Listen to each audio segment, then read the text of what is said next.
So that's how I feel about the Canterbury Tales.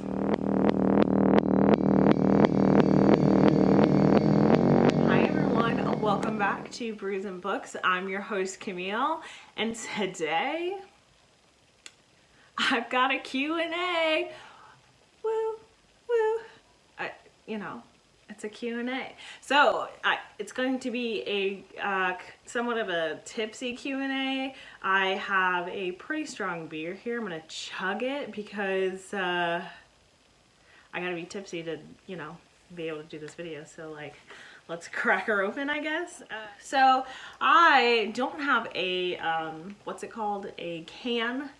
Today I have a bottle. I almost never have bottles. It's, not to say that I don't ever have a bottle, but it's very rare. And most of the time on here, I have cans. They're a lot cheaper most of the time, whatever. But this one is called Bible Belt. It is, the creators is Prairie Artisan Ales, and I'm a big fan of Prairie. They make a lot of sours and ales that I just absolutely adore. Super tasty, super tasteful, and they pack a lot of flavor, pack a lot of punch. And this one is an imperial stout aged on coffee, vanilla, chilies, and cacao nibs. So I was like, there's a lot of chocolate, there's a lot of vanilla, there's coffee. Put me in here. It is 13% alcohol per volume. So you have to drink a whole bottle of wine to receive, because a whole bottle of wine is 13%. This, how many ounces is this? I don't know how many, it doesn't matter.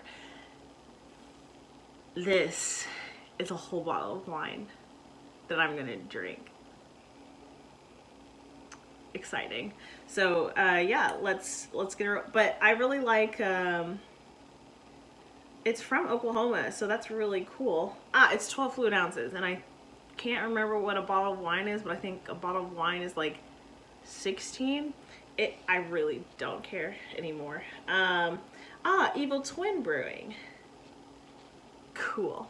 So yeah, this bottle is really cute. There's just a bunch of dudes on it. Just a bunch of dudes. Cool. Yeah.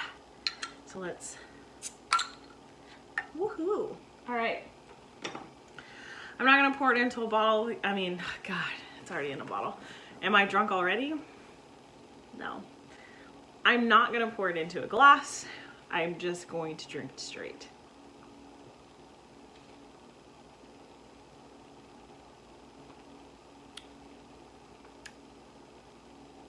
Oh, so this is really good.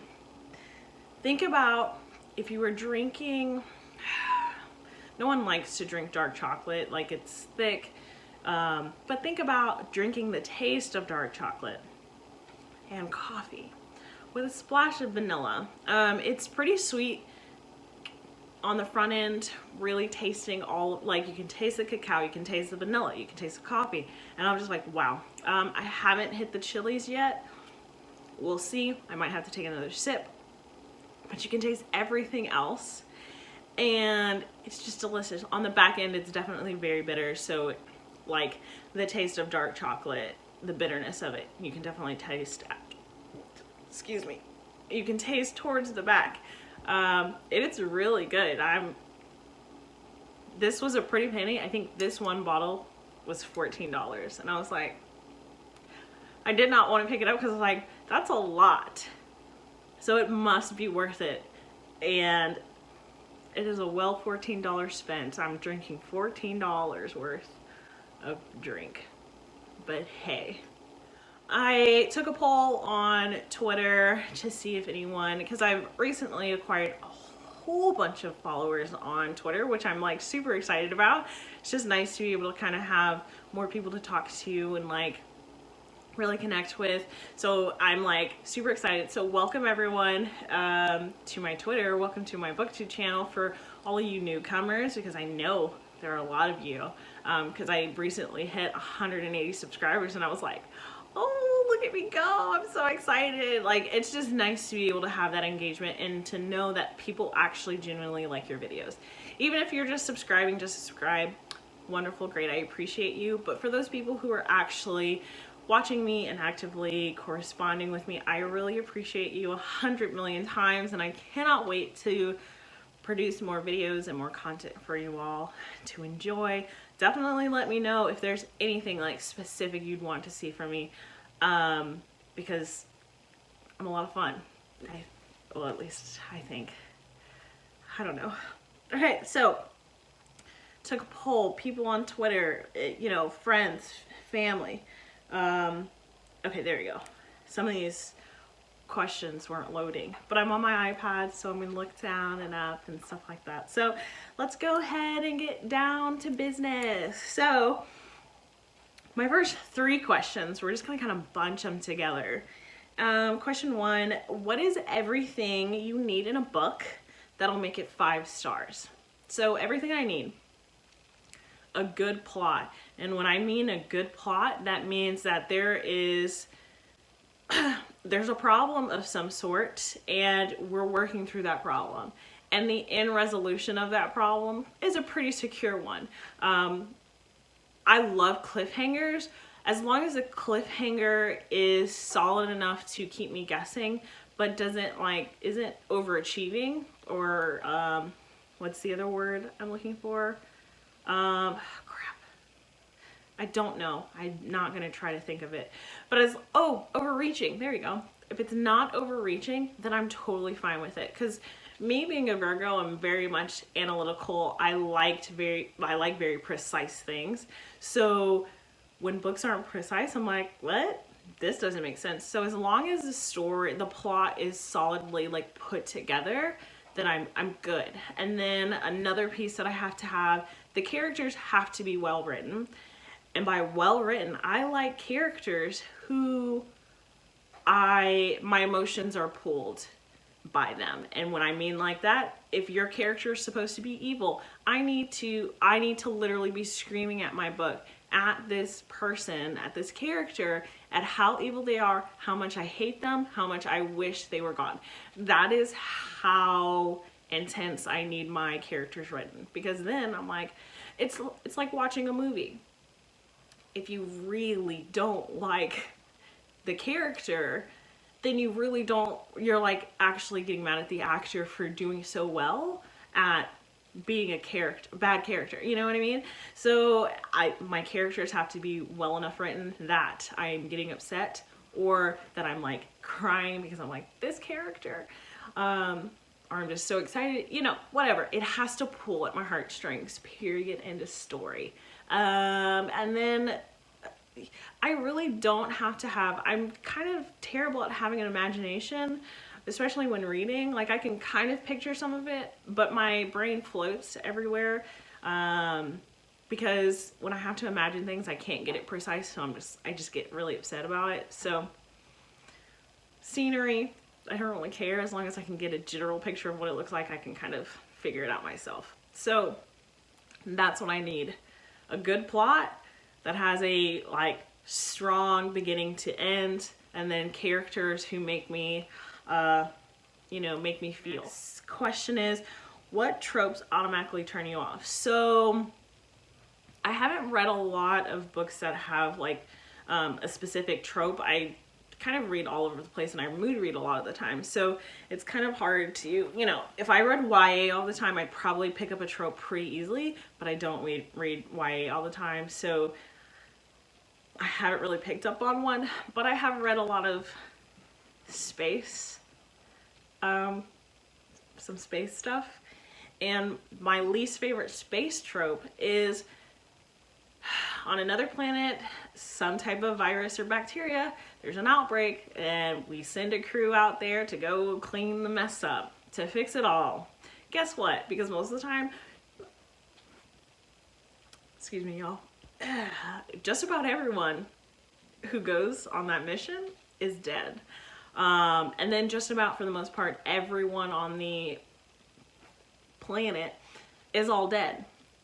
And there's like one survivor. That one survivor is what? You guessed it, has the bacteria. So I don't, yeah, those are my least favorite. So tell me some space books that don't have that trope and I will definitely read it. Oh boy. All right, question 3. What's your top 3 graphic novels? I'm excited about this. So I'd have to say, sticking to number 1, oh no, oh gosh. Oh crap, this is hard. Number 1, Skyward. Number 2, Snot Girl. Number 3, this is hard, y'all. I'd have to say Unnatural. Yeah, so those are my 3. So Skyward, Snot Girl, Unnatural. That was a hard question, and I look forward to finding more that like kind of take some of those out of the spots, but you know, we'll see. This is all a game, I guess. It's all trial and error. It's all fun. I don't know, whatever. My next question, number 4, what are the genres, niche or mainstream, you want to see more books come out of? What tropes do you want or don't want from them? Oh, that's a good question. Psychological thrillers. Yes. I need a lot more psychological thrillers in my life because the one big one that I've loved and will swear by is Dark Matter by Blake Crouch. That has been my all-time favorite. It's the one that I recommend the most if I have people who are like, well, I like psychological, you know, thriller movies, blah, blah, blah. I'm like, well, you'd really like this, but please go pick it up. And there's just not a lot of them. And, you know, you get your thrillers, you get your mysteries, and a lot of thrillers right now are very much like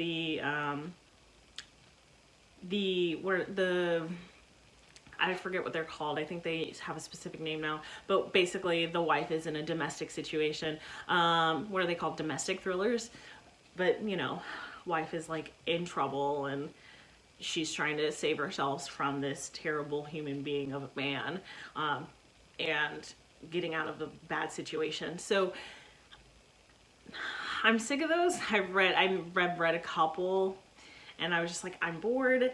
I don't want to read this. And so more psychological thrillers, whether it deals with time travel, whether it deals with like someone being in their head, but not knowing that they're being in their head.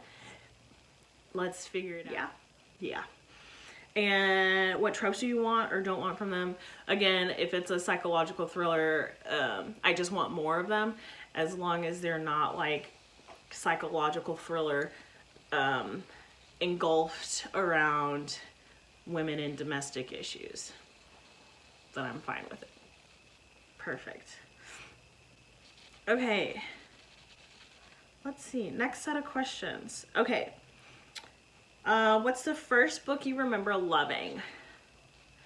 That is a good question, and it's been a long time. If I had to go back to like grade school, I would probably have to say Double Dutch. It's called Double Dutch. When I will make sure I put up the book either over here, but it was the first time I had seen myself in a book, and it was such a good read. I think it's a middle grade book. Loved it. Please go read it. It's really sad, but it's really good. Definitely focuses, basically this girl, she's black. She lives in a, not the greatest part of town, and she's really good at double dutch. So she's doing a lot of double dutching, you know, at school, and so there's a competition and she really wants to go, but there's money involved and like her family can't, you know, I think her single parent, it's been a really long time since I read the book, but can't afford to go to the event, but somehow she finds a way to go to the event. It's a really good read. I'm pretty sure I cried, and I think I've reread it. I think I reread it maybe in high school or so, but that would be a great reread to do, because I still have the book somewhere around here. But yeah, Double Dutch was the first book I think I remember loving, just because I was able to finally see myself, especially at a young age, and like growing up, from then on, it was very hard then to find myself in a book. And then now, and as an adult, I'm like, hey, I'm finding myself in books. We love this. Okay, next question. First book you remember hating? That one I don't know. Anything required for school? I probably really hated reading, what was that one book? We had to read the Canterbury Tales, and I really hated reading that. And then we also had to read, what's the Christmas one with Scrooge? I don't know. But that one, pass. Hard pass on both of those. I actually have the Canterbury Tales here, the big giant book, and I just recently started cutting it up to do a lot of my bullet journaling as well as my pen paling. Next question. What are your hobbies other than reading and beer? Let me tell you, I am a huge fan of fountain pens, and anyone who follows me on like my personal Instagram knows, and then anyone in my personal life knows how much I love fountain pens. I have like currently 20, and I just acquired some more inks literally today. So I probably have about 14 bottles of ink. So, you know, if that's something you guys would be interested in on this channel, like me just talking about my inks and my pens, just seeing how they write and the colors, you know, leave it down in the description box and, you know, let's make some moves. But yeah, that is like one of my big hobbies. I also enjoy pen paling. It's also one of my, to me that's a hobby because it costs money to do, and I mean it's just for fun. I like writing people and seeing different perspectives from different parts of the world. And I think that's about it. What is your favorite season? My favorite season has to be summer. I love the sun. It makes me happy, and I love being outside. So, and it's the best because during the winter time you have to bundle up. If you want to go on a hike with a pup, like you're bundling up just to go hike, and I'm just like, so in the summertime, you know, you can wear less and go out more. See what? Okay. Yeah. So I enjoy being outside with my dog a lot of the time. He's currently sleeping. I keep looking at him like, oh, precious. So, and you just get to do more stuff out in the summertime. So I like it. I like going out to the pool, going out in the lake. It's just fun. And what is my go-to beer on a hot summer day? I don't have a specific beer, but I very much will lean towards sours. Sours or ales, or Berliner Weiss. That is my go-to. I mean, I tend to drink everything year-round, but for the most part, oh, and cider. I love cider. So cider sours, those are my go-tos. What's your most read genre and your favorite and your least favorite book from that genre? So again, I'm a mood reader, so I read very much all over the place. Like I can't even tell you, like I read more adult, I read more YA. It's just, I read bits and bits and bits. Excuse me. And I don't have like a least favorite, like I can't say psychological thriller. Blake Crouch, Chef's Kiss. I really enjoyed Dark Matter. And then I read The Silent Patient, and I was like, it was good, but it wasn't my favorite. So it was definitely my least favorite. And then Dark Matter is like top priority for me. I'm just like, can I find something else like this? So also, if you have recommendations for that, please, description box, let's go. But yeah, so psychological thrillers, I can pick that for you. In terms of YA, I haven't read enough YA consistently to really say anything. Graphic novels, for the most part, I generally like a lot of graphic novels. I think my least favorite one that I've read last year was Suicide Risk, but again, that was my fault because I picked up volume 2 versus volume 1. If I have to pick like a solid one that I was my least favorite, it would be The Fade Out. So I mean, it was okay. And my favorite from that one, again, Skyward. Again, I'm just gonna say this one more time. I might say it a couple more times after this. If you haven't read Skyward, please go pick it up. All right. Yeah, so that's kind of like my range for all the books and whatnots.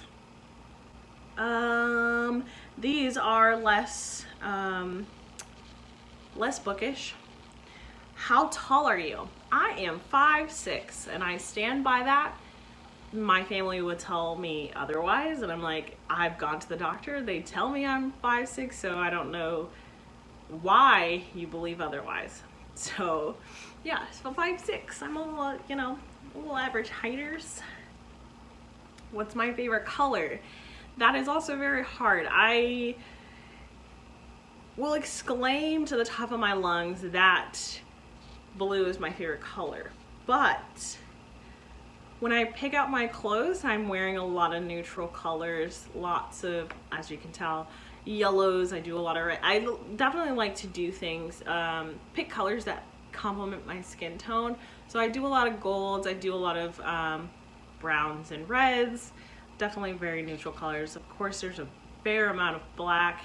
I was like looking at all of my thumbnail pictures and I was like, oh my god, you wear too much black. So my goal is to wear a little bit more color, be a little spunky. Next question, what song are you currently listening to? So I rotate a lot of songs. I have a very broad spectrum in terms of what I listen to. I prefer not to listen to pop music.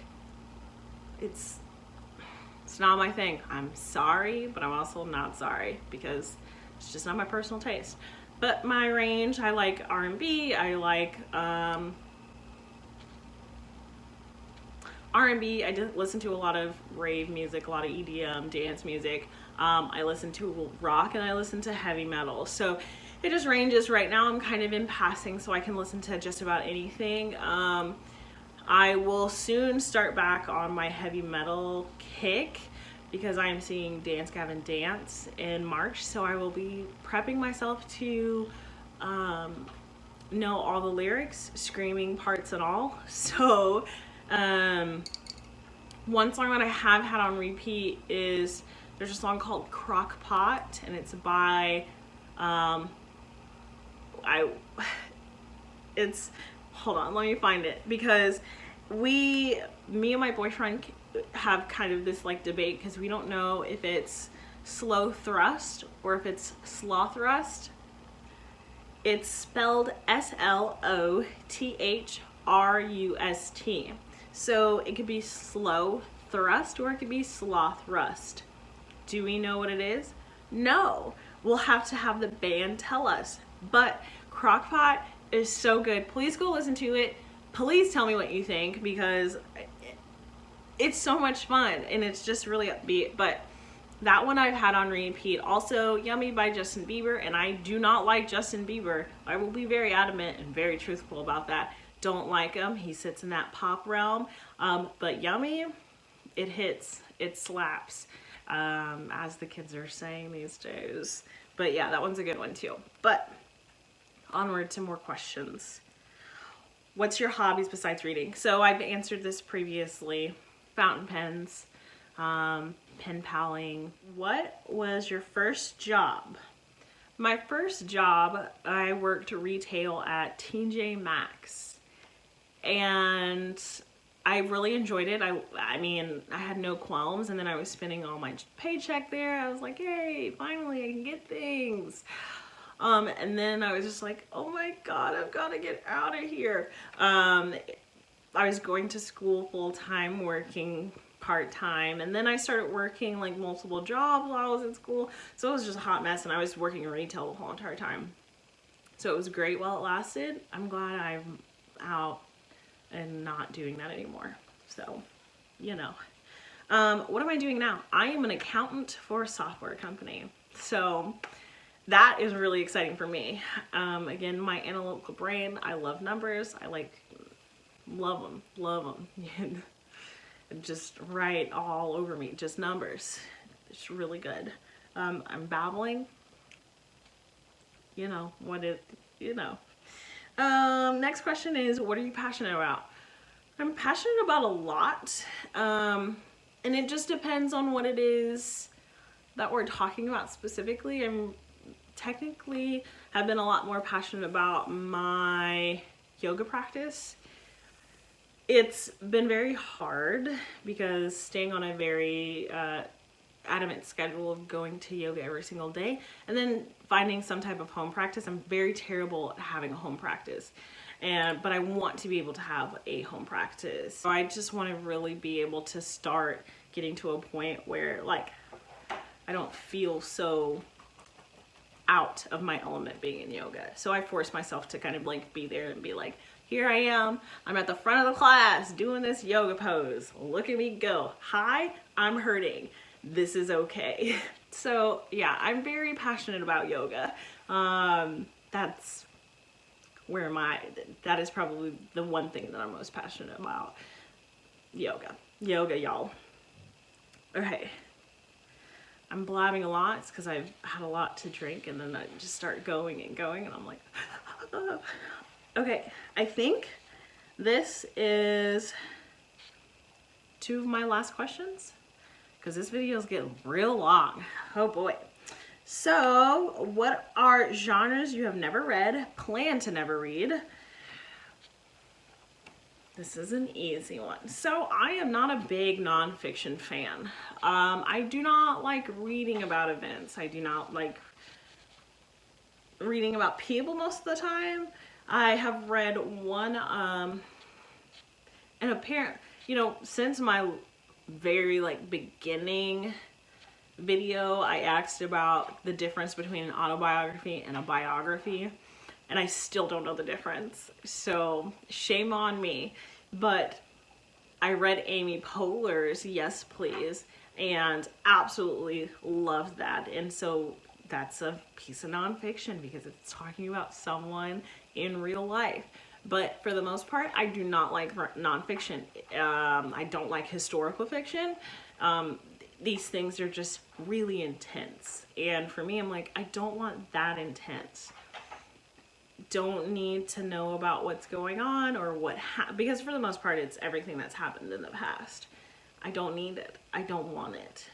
So it stays there. Yeah. Genres that I've never read. I think I've never read historical fiction.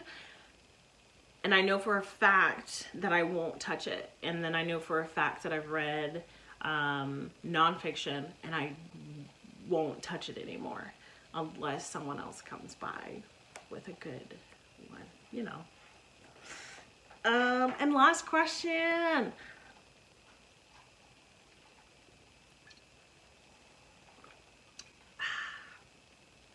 How is talking about books? Oh my God. You know how it's good and then you start drooling and you're just like, oh, there it is. That's what happened. How has talking about books online affected your life? So it hasn't. It's been nice to connect with people when I am reading the same thing that other people are reading. Did I say that right? I'm starting to hear myself not say what I'm trying to say. So it's nice to connect with people when I'm reading the same books as they are, which is a very, very rare case. I do like sending out recommendations when I can, but it hasn't really affected me as much as I think other people in the community have. I am very, very like chill about what I'm reading. I'm very quiet on social media. I tend to talk more probably about my personal life and like random stuff before I talk about books. I am hoping to get more involved with talking about books, but how often will that happen? I don't know. But I am I don't know, it haven't really affected me as much as I thought it would. I thought I would be able to like, and I mean, I've made friends, or I've made close acquaintances. I haven't really technically made many friends on BookTube. I would like to make friends on BookTube and get closer to the point like I'm taking, you know, flying out to whoever and like, going to see them and be like, oh my god, here I am, you know, and we're just like hanging out as friends, but as well we're talking about books. I would definitely love to talk more books with people on BookTube and Book Twitter. So I mean, if you want to be my friend, hello, you know, send me a message, send me an email, send me some snail mail. Yeah, so that's my Q&A. It was a lot. I don't even think nope, I'm pretty halfway through this. So I've drank half a bottle of wine, y'all, and feeling pretty good. Talking a lot, doing way more than I need to. But yeah, I really appreciate y'all for asking questions and just being really involved. And again, I appreciate everyone who has subscribed to my channel as well as who have followed me on Twitter. I'm really hoping to connect with just about every single one of you. And I look forward to creating more and just talking more. I can't wait till, I just can't wait. I'm excited, y'all. I mean, I don't know what to do. I have something like super huge that I cannot talk about quite yet, but I have something in the works. I cannot wait to release it. It's gonna be so good. At least I hope so. I hope you guys like it. But yes, so that's it. You know, leave me any more questions you want to know. We can talk about it. I can, whatever. We can do another Q&A like way later. My brain is frazzled. Okay, so yeah, leave any comments, questions that you have for me. Tell me what you're reading. I'm currently reading The Nickel Boys by Colson Whitehead. Yeah, go ahead and hit that like button, hit that subscribe button if you're not subscribed, yo. Come on, what are you doing? Also get Skyward. All right, y'all. As always, cheers to beer and cheers to books. Bye.